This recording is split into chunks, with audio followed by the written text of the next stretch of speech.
Foundation has been in early access for the better part of 6 years, but back at the end of January, it finally hit 1.0, and they released a huge update, which changed a lot of the game as they came out of early access. Now, I've been sort of playing the game on and off now since then to try and get to grips with it, so that I can show you guys this incredible city builder, and it is pretty damn good.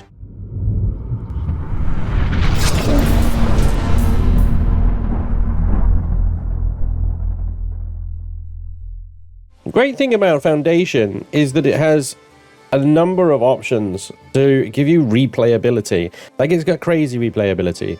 I mean, you've got 3 different map types, but then each one is randomly generated, so you can just quickly cycle through all these different map types until you find one that you kind of like the look of.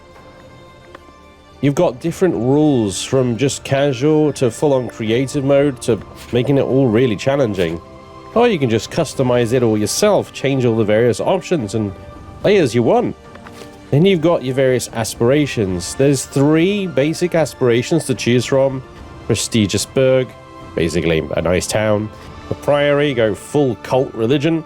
Or build a mighty stronghold and an army to boot. Or make your own journey. Do what you want. Once you choose your aspirations, you've got, like a lot of other sort of similar city builders, you get to design your own standard, which is always nice. And of course, once you've done that, you can choose your town name and your name and title. Although you only start out with Pioneer, you unlock more titles as you progress in the game, and you can change them in game. With all those options in mind, you can really customize and tailor your Foundation experience and play whatever type of game you want. But let's get into some actual gameplay now of the city builder itself, and we'll see what this game actually provides, at least into the early and mid game. Now, as you can see, there's various choices available to us for starting location. Each one of these kind of highlighted areas is where we can start. Now, what you might be tempted to start on an island here, I strongly advise against it. Because your village will only grow when migrants come and want to join your village. And if there's a river in the way, they can't come to your village. And then you just end up getting stuck. That is until you can build bridges over there. So, I mean, you can start an island if the first thing you unlock is then a bridge, and obviously create a path out. But I suggest expanding onto an island rather than starting on one if you want to do an island. This would actually be a wonderful place to build my castle. It's already got a moat. So we don't need to start over there. What we need ideally in a starting location is stone and at least iron in a parallel or adjacent tile. We can see here lots of forest. There's some iron, there's some stone, there's berry bushes everywhere, so we've got lots of food. And there's also some fish in the river nearby, there and there as well. Oh, and there as well. Okay, so this one I think is the best. I mean, you know, we got every resource basically on or around. So let's go for that one. We choose that, and then like a lot of these sorts of games, you pick your starting camp, your village center. Plop that in the middle, there we go. And there we have it. We have established a village. I founded the hamlet of Red Castle. Right. Well, now what? So one thing that really stands out to me for Foundation above many other games, and I don't want to like name names or really draw comparisons. I want to mostly talk about just Foundation here and what it can offer you. This paint tool is awesome. You can paint entire residential districts. Just paint it on the ground. And what that means is that the villagers will now build their own houses. You don't have to build the houses. They do it for you. And they build them in a really cool way as well. It's super organic and natural looking, which just goes to making your towns and stuff look super natural and organic. It looks awesome. It really does. Now you need to start with the builder's workshop. This is like completely free to build. It doesn't even need to be built. It just plops in like that. But don't worry, all the other buildings need to be built. So I know that a lot of people in the past, when I've done city builders, when the buildings just plop down instantly, people instantly turn off. They're like, nah, don't like it. I gotta build stuff, right? And that's fine. I get it. You want to see things progress and build up and stuff. That's cool. we start off with a lumber camp and some wood cutting areas and stuff like that. We've got this big forest here, so I'm going to build in some wood cutters. Now you see around that tile, I've got this like kind of brown outline around it. That means that it's disruptive and it's going to cause a lot of noise. So we need to put that away from our residential area, which we put down here. In fact, I might just expand this out over in this area a little bit. Once we've got some wood, we also need some food. So we get a gatherer's hut. And when you select the gatherer's hut, you see all the berries around. And as you can see, there's lots. So we'll put the gatherer's hut over here and build that there. Now, as we start out and build up and stuff like that, things are going to take a while to build. And it's going to take a while for us to really get into the grit of the game. Mostly it's just about covering off the basics. Food, water, and wood. And we'll come to everything else a bit later on. But yeah. Oh, here we go. Got a full freaking cavalry charge straight in. Look at this. These guys look awesome, though. Like, hello, I am... And, oh, is she going to, like, do a little scroll? Oh, she's just holding the scroll like a spoon. Okay, let me click that.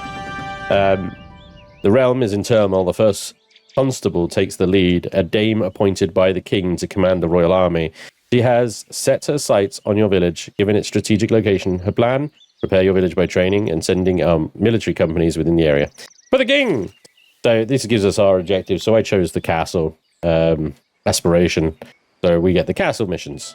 Sweet. But there's no like time limit or anything. It just build and enjoy, and then when you're ready, build a castle. The thing is with a lot of these missions down on the left, they give you nice little rewards, but you'll get more than one come up. They'll just keep sort of popping up here and there. So yeah, the village starts, and we've got to assign people. And we start with like what? What do we start with? 10 people, and we get a couple of newbies come along straight away. We've got to click them to add them to a village, though. Oh yeah, and we need to give a wood cutting area, don't we? Wood cutting area. And we give them that whole area to chop it up. And as you can see, the line only goes up to the territory that we've unlocked. So we need to buy more territory, presumably from, you know, the king or something. I don't know. But we'll put the other 3 people in there, and that gives us 3 people left over to assign. Forest to camp is important because it replenishes the trees. Hold Alt to rotate your buildings, and plop it up. Now, there's a really, really cool thing about this game is that you can actually customize buildings. Now, I haven't actually unlocked any of the things yet because I already just started. But we have a look in the progression screen and we could see the tech tree that we have in front of us. Now, we've chosen the castle approach.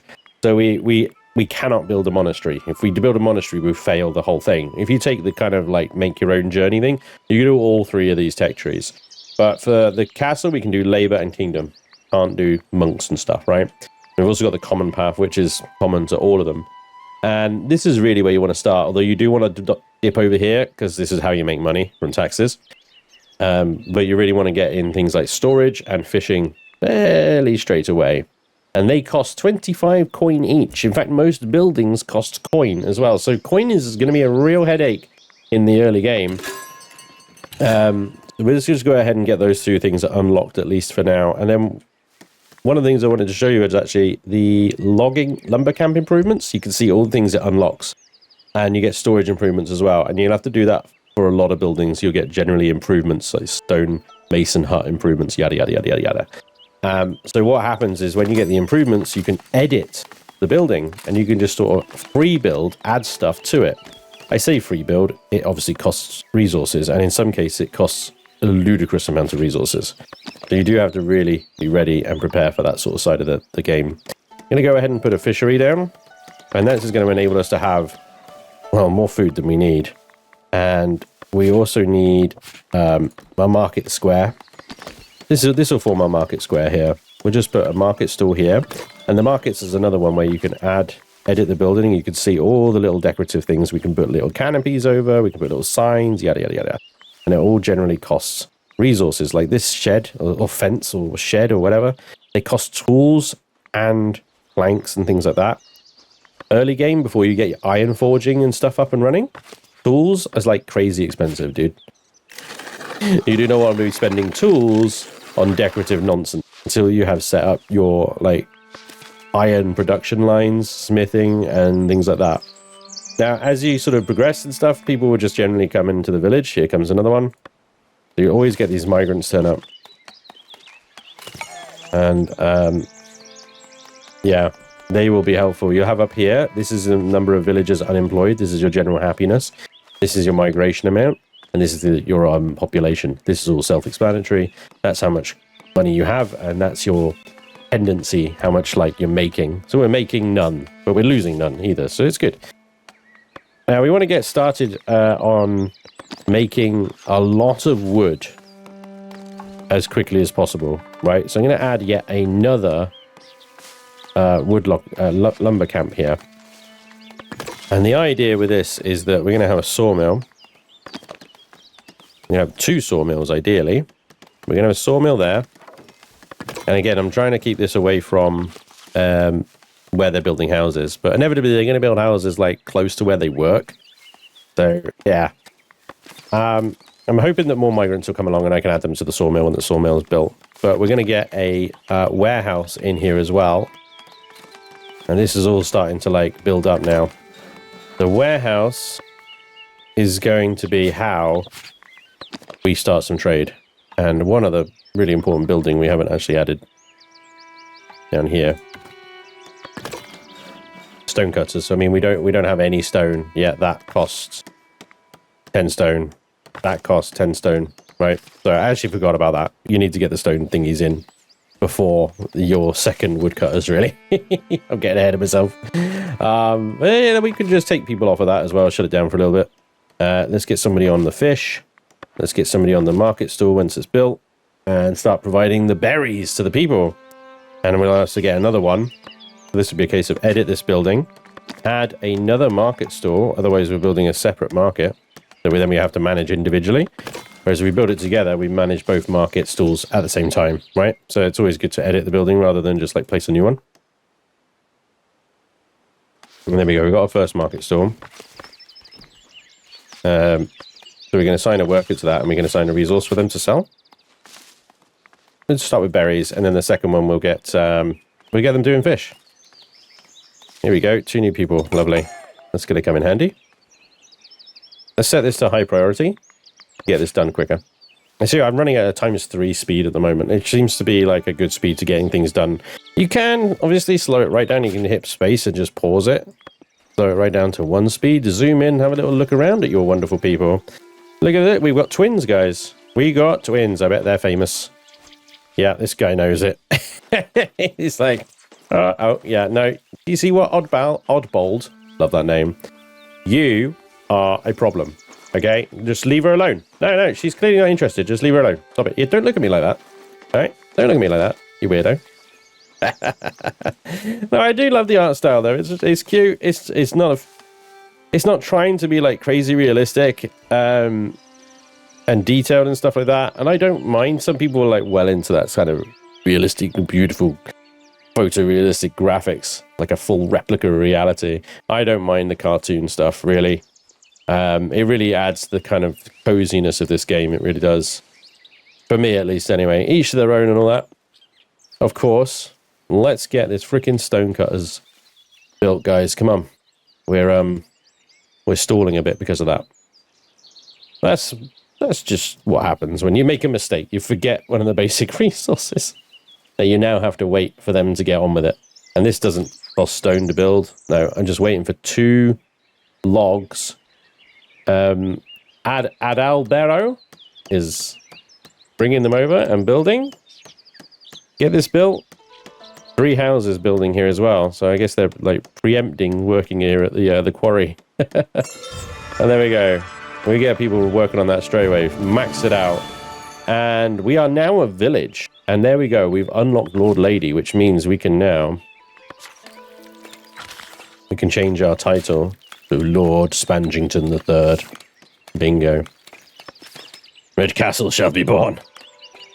Oh, rather, it has been. Now it shall grow. And there we go. We're getting some stone in. They got a bit of a... They'll stockpile it there. But once this thing is built, I'll add in wood, logs, and stone to be here. And then I'll all stockpile at the warehouse.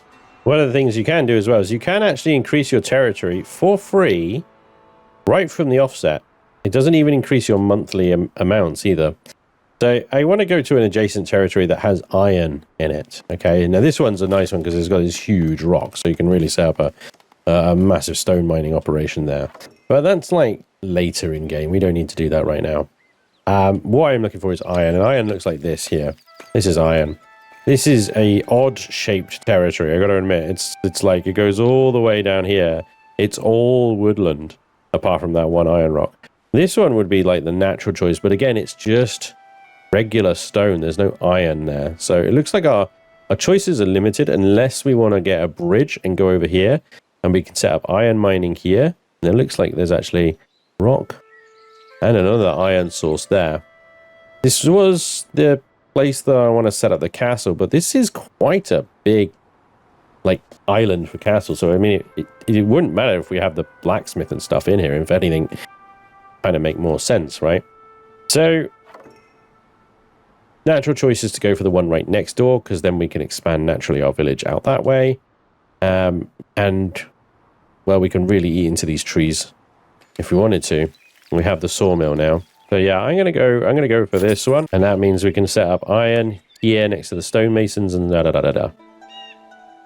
Okay, so we now have a sawmill, and we're going to assign our 2 unemployed to the sawmill, and the warehouse is being built. But we still need more people because we've got lots of things to do. Now I could definitely take some people off some stuff.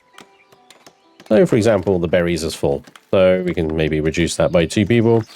Put one of them over here to sell fish. And a third on the sawmill to use some of the logs that we're accumulating while we wait for some more people to arrive. But yeah, if we want to increase migration, we just generally need to increase happiness, right?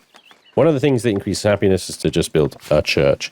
And this is where the free building comes in. Because a church isn't just a plop-down building that you just kind of choose, plop, forget. You have to kind of design it yourself. And so let's go ahead and do that. We've got this lovely little space here right in the town center that would actually fit a nice little rustic church very well. So I'm going to go ahead and we're going to see if we can squeeze one in here. Just that one there. And as you can see, when you place it, you then get options to move it, rotate it, or even increase the height. I'm going to keep it at the sort of low level because this is just a rustic church. And we can give it a bell tower, and the bell towers have different costs, right? 8 logs, 5 planks, 6 logs, 3 planks. I'm going to go with a smaller one. Stick it on the end of a church, nice and traditional, but we're going to make it taller. And that obviously increases the cost a little bit. And we can have a couple of little buildings off to the side. That traditional kind of cross-shaped deal that most churches have, right? Although in theory I should probably extend that out a little bit there as well, like that, and then have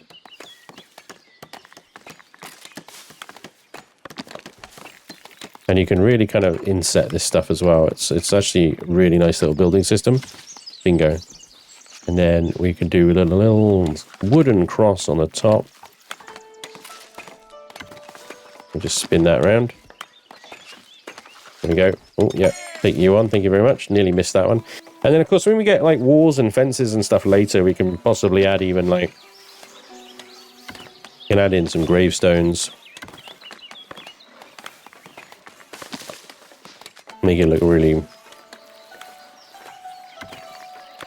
spooky and stuff. Not spooky, but you know what I mean. And this is... So that is decorative things. I think that's... yeah, polished stone. So we haven't actually got polished stone yet. But we built that. And that's why that's hovering. But we'll just kind of pretend that isn't hovering. It's hovering. We haven't got polished stone yet. What we need in here is planks, wood, stone. Actually, we'll do tools, not stone. And the reason I'll do tools will come apparent soon. We have 34 tools remaining. And we're going to make a stonemasons now. We would if we unlock it first, of course. Which we can't do until we have 10 prosperity. And the prosperity is a weird one. It's like all these progression things are kind of a little bit difficult to understand, in my opinion. This is one of the things, it doesn't quite really explain how this works. Now, prosperity, if you mouse over it, wealth, territory, commerce, population, splendor, and beautification are the things that influence prosperity. Yeah, so I guess just expand your territory, just expand everything, right? And it will just naturally go up. So it's kind of just... You can't necessarily go, right, I need to increase my prosperity. Let's just build this or do that or something. It just happens as you progress anyway. And it's sort of the same, although you can influence these ones a little bit more manually. But yeah, it takes a while. There's no like, can't just like click a button and get 10 prosperity, you know. I have to just like wait it out. One of the things we can do is just keep adding new people, because that's more labor.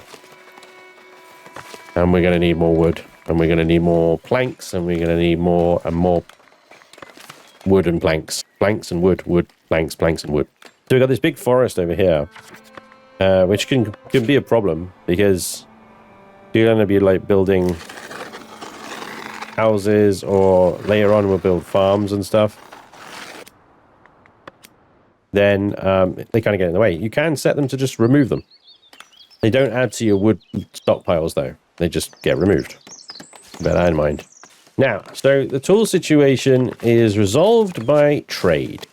And we can trade with Northbury, who will buy... we can buy tools at 6 per tool, and we can sell planks at 1 per plank. Right? But we also can sell polished stone, which is also something we can get fairly early on. So we can, between planks and polished stone, get a somewhat reasonable deal for some tools. And this is probably the only way, realistically, to get tools early on is from Northbury. The other ones, like middle, is you have to have 20 clothes to sell them. Davenport is bread. Tropbury is 15 labor influence. Yeah.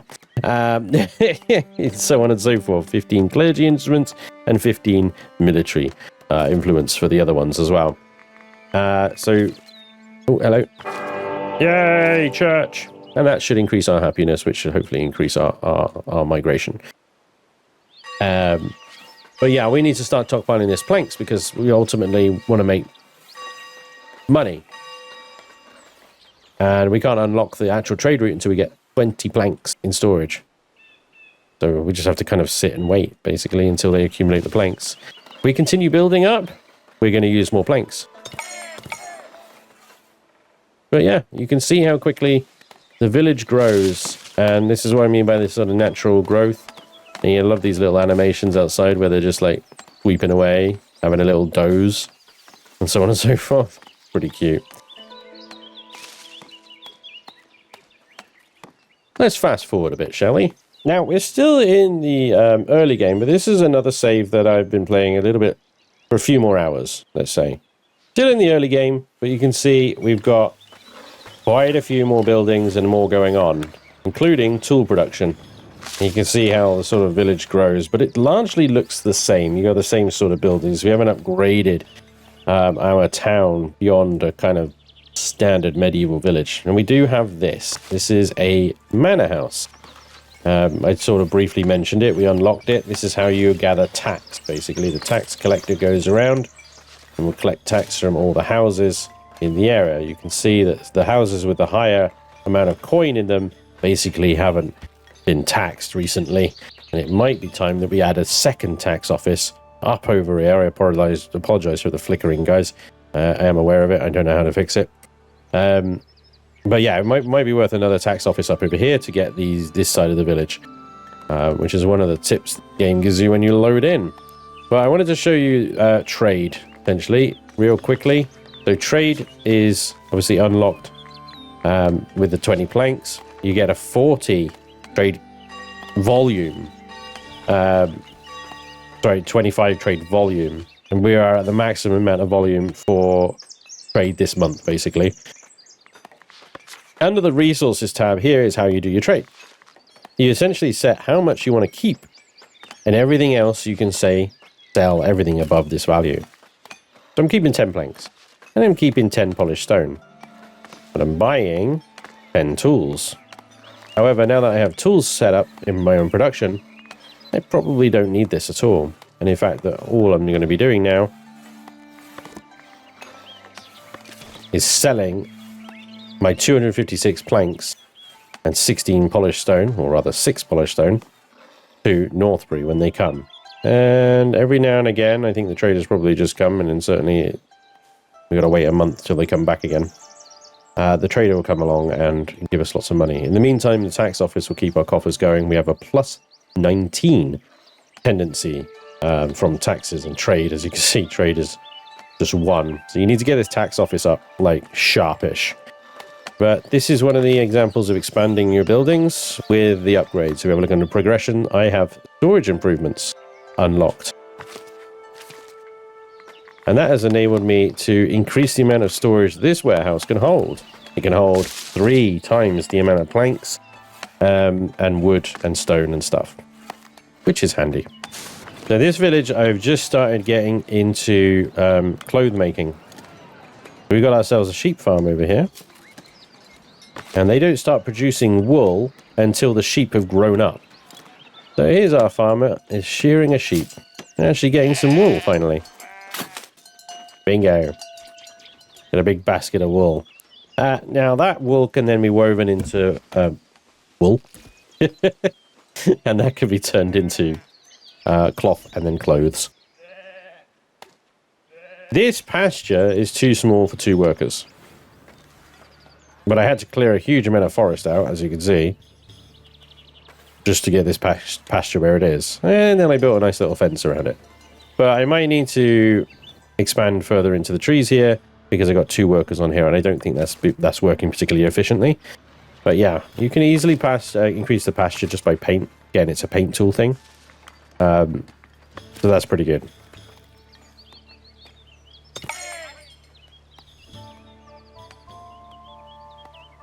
Yeah, but this manor house was all hand built. Every little bit was added to it, and suddenly we had a pretty cool little manor house. The tower we could increase the height of, put different chimneys on, put a weather vane on. Yeah, there's loads of stuff you can do with it. It's so cool. And that's just like a really basic example, because if you see in like the trailer and some of the screenshots of what people have done in Foundation, like with the walls and fences and stuff like that, you can go to town with it. We have a bridge, but nowhere to go to. We actually need to buy this bit of land, but they cost 100 coin each. So we got a little bit of a wait, and that will cost 5 coin a month just to maintain that territory. But if we can go over here, there's some nice like open fields over here where we could potentially set up some farming and bread making, and that's going to be helpful. And we've got a population now of 53 with a 56% happiness, and 4 people are still unemployed at the moment. We're getting plenty of more people. And this is with 2 logging camps and 2 sawmills that we've managed to accrue that much wood to play with. And that 1 forester is maintaining this forest here. So I feel like it's working quite well. On the iron mine, at the end of things, we've got a maxed out production line here. But we've got 2 people working this iron node. This guy is complaining he doesn't have enough iron. Look, he's got the coal. But we've got plenty of coal here in the warehouse. So we're going to need another iron node. I don't know if we can add another iron miner here and they just mine the same node. And from what I can tell, this iron node doesn't run out. But I don't think somehow that 2 mining camps would work on 1 node. Fortunately, there's another iron node over here. So I've got a job for those unemployed people. Iron mining camp. I want to be careful here because we got a bit of brown going on, and we can just rotate this. Put it here, I think.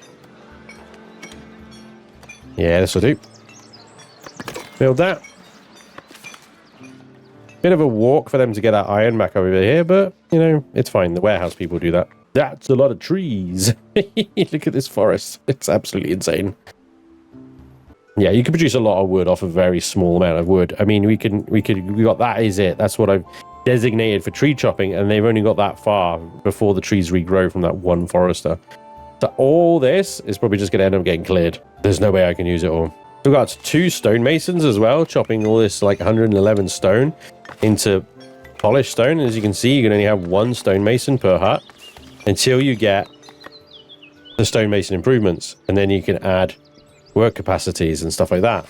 I've kind of like backed myself into a corner with these ones though. You can probably get rid of one, turn it around, and then add a bunch of stuff, but yeah. These 2 stonemasons are just right there.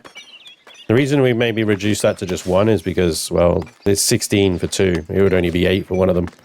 It would actually make more money. Make some savings as well. With the lumber camps, it doesn't matter. They don't have any maintenance costs. Rank it up to 3 times, and it's like a symphony. Chop, chop, chop, bash, bash, bash, chop, chop, chop. This is the trader. Here he is, look. Did I miss him? I guess so, because he's already leaving. But if we miss something like that, it's fine. We can go to logs here. Here we go. So he bought 9 polished stone for 27 gold and 25 planks for 25 gold. He sold nothing. It means we made a tidy profit from that, and we're almost back up to 100. Now then, now that the trader's just been, let's go ahead. We're going to build ourselves a new tax office over here so I can show you in real time. I mean, we did the church earlier, but the manor house is a little bit different. So we got houses here and houses here. It's kind of split. I'm going to have to do, I think, we've got some more houses building up here actually as well. I think we'll do a tax office. Hang on, let me get some people working on this a second. I think we do a tax office here, and hopefully they can just walk around the pasture, right? So I'm not going to do anything particularly fancy with this one. After all, it's just a tax office, but it's good to have a little tower on there. And we'll make that a little bit bigger. Trees in the way, can't really see. Here we go. A lovely little cottage, isn't it? You can have a little lean-to on the end. But yeah, it all just snaps on. It's beautiful, and you can really have a lot of fun with it. Be careful with these decorative parts, though. Some of these are cost polished stone, or 3 or more tools, whereas 1 will do, you know. And then the only other thing is you need an entrance. Once you've got an entrance, the building will technically function. That's going to cost 63 planks, 25 stone, and 11 tools, and cost 7 coin a month to maintain. But hopefully with an extra tax person, we can get some more money. And yeah, with the Great Hall, you'll start getting little missions come through. You can see on my left all the missions I've got so far.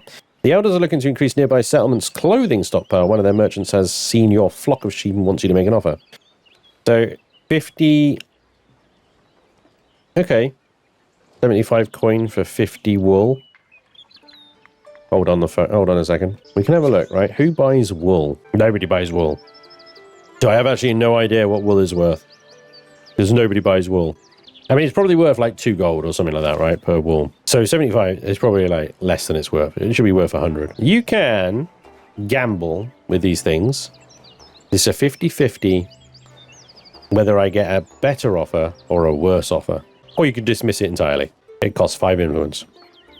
You know what? Screw it. I'm just going to go for it. I've got 42. It's not going to take long to get 50. And I'm not ready to use it yet. And bingo.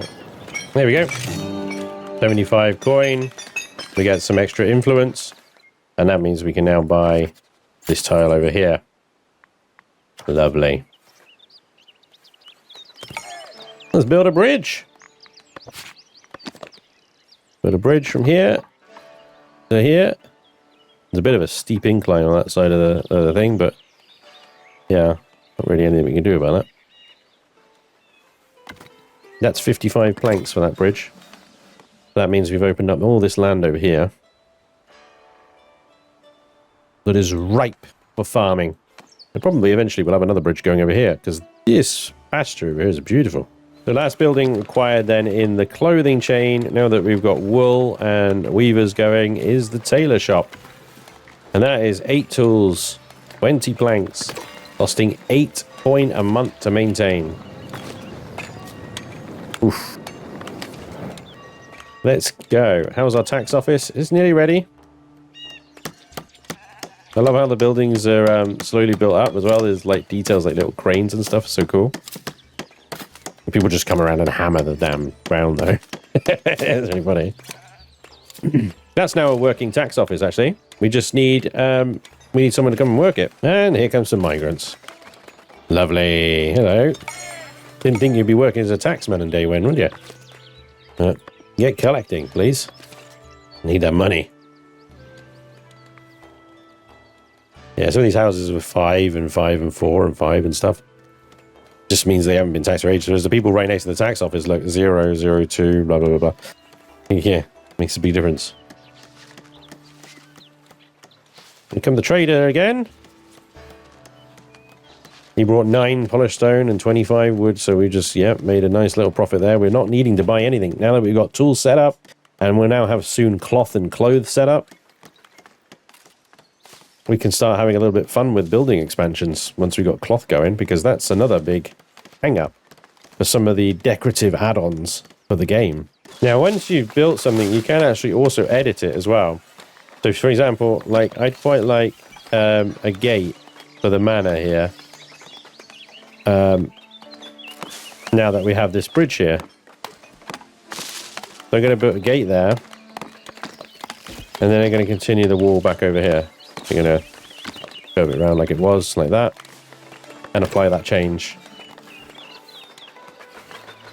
Don't know why it took all that wall down, but, you know, it will get rebuilt. So now that we have this bridge over, we're going to have a bit of foot traffic going over here. It makes sense to be able to get into the manor and the Great Hall from the other side of the river as well. So how do we turn these houses into nicer houses? Well, let's click on a house and see what we got going on here. Housing quality. Desirable neighborhood, beautification area, commoner resident, paved roads, and resident citizen. So for the median quality housing, we need beautification area and desirable neighborhood. If we wanted to increase the density, this is where we'd need like fortifications, patrol coverage, light fortification. That's something that comes when we actually get into building a castle and stuff like that. But I think we basically just need to focus on trying to get medium quality housing. That does mean promoting residents. Not something that I'm overly familiar with. There are no residents here that can be promoted. For eligibility, villagers' needs must have been met once. Those promoted will have new needs. Entertainment, goods, refined food, housing and services. The no villager is eligible right now for promotion, and therefore no house is eligible to be increased in size. The beautification is another thing that's wrong button in progression here. It's this guy right here, tier 2 decoratives, and you can get tier 3 decoratives and so on and so forth. Each one of these, we will unlock it so we can have a look, shall we? Each one of these is obviously going to cost quite a lot of polished stone and so on and so forth. Or just coin, straight up coin. Oh my god, 20 coin for a bush? Are you serious? Wow. Wall torches, wooden torches, hanging lantern posts. This is all beautifications. Anything with this little flower on here. And there are benches now. Stone, wooden, otherwise. Wow, and even braziers and stuff. Okay. Oh my god, I feel like, you know, I've been playing for several hours now, and I've just started the game. Let's decorate our village. Own a rose bush. Okay. Own a terracotta bench. Own a young oak planter, a road sign, and a rope fence. Okay. Well. We don't have really like any part of the village that's attractive. This is a very industrial town center. We've got the logging camp over here. We've got our stonemasons and stuff here. And then we've got the market right next to all that stuff with all the housing onto the left of it. So there's not much beauty to be found in this side of the village. You know, it's all just industrial, right? But with this area that we've opened up over here, I suppose we can have a lot of fun with it, maybe. It'll be quite good, wouldn't it? Ah, our tailor shop is ready.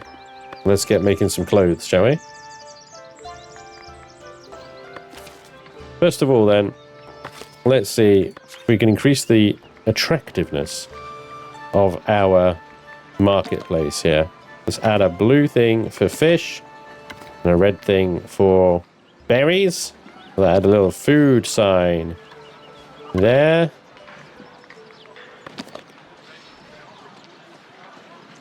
And next to that one there as well. There you go. And we can do a lot more. Let's put a rose bush outside the manor house here. And maybe a hedge garden arch. Because why not? Terracotta. Oh my god, right. Yeah, we'll put that over here. What else do we need? A young oak planter. There it is. We'll put that there as well. We'll try and hide the stonemasons as much as possible. A road sign. Well, maybe we can have a road sign like that. And a rope fence. Well, okay then. We'll do a rope fence. Oh, okay. That's it. Just that one rope fence. All right. Sweet. Can I have another one? How much does this cost? This is 5 per rope fence. Gosh. And let's have a brazier here in the middle. I can't get rid of this little collection of things. Right, that's 180 coin.